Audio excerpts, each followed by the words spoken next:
So I realize I've been incredibly closed-minded in the past.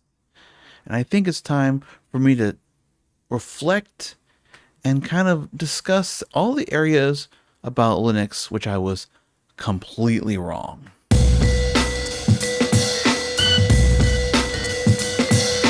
Hi, my name's Art. This is Cantankerous Tech, and today we're going to talk about some of my misconceptions I built up over the last 20-ish years of being a Linux user, and some of the prejudices and weird ideologies I had to grow out of.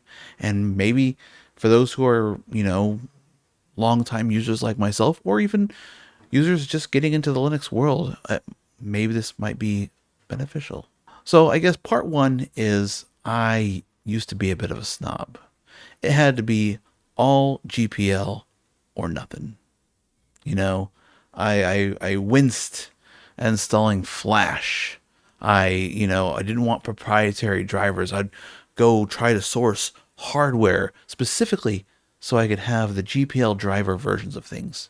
This is one of those things that's like, it's morally correct, but it's not correct. For a lot of people, it's about the tools they need to use, and it's about getting the job done. 10 years ago, I think I would have been embarrassed to be running Pop! OS, which is a open source distribution that's backed by a corporation. Back in my Debian exclusive days, back when I tried to not even run the non-free modules in my kernel, this would have been kind of blasphemy. I think I was really snobbish towards people who were running Linux in like a virtual machine.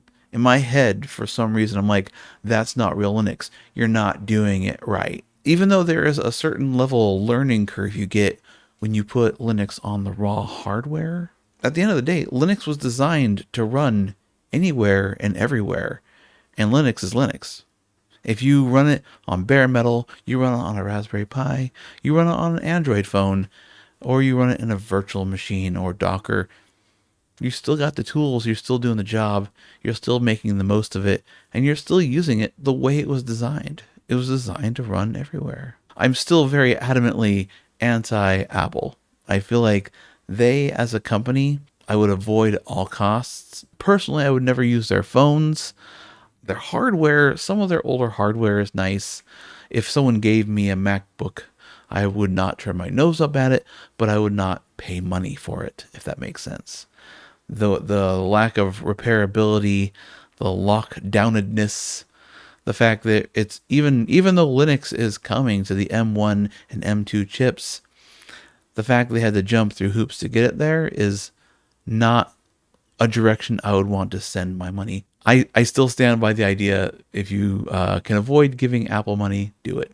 Another one is I used to be kind of frustrated when people wouldn't take the time to use certain softwares, because as much as it's awesome for platforms like Nextcloud to be running, compared to like OneDrive or Google Drive or iCloud, it takes some maintenance.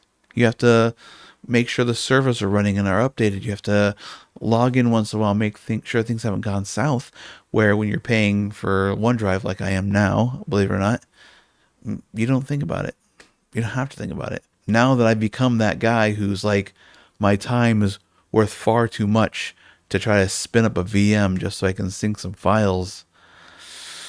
Yeah, it's a bit of a humbling understanding of it. Another proprietary platform I would have turned my nose up at many years ago, of course, was Patreon.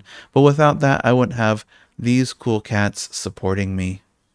So if you're an experienced Linux user, what kind of reflections have you made in your journey as you evolved? I guess this could apply to any technological journey you're on, because we're all just people and we're all just kind of going down our own path. Side note, for those who are still watching, I will be at the Southern California Linux Expo this week. I will be there at the booth most of the day on Friday, July 29th, and I'll be there all day Saturday, July 30th, and probably Sunday too. So if you're going to be going to the Southern California Linux Expo, come find me at the Uncoded booth.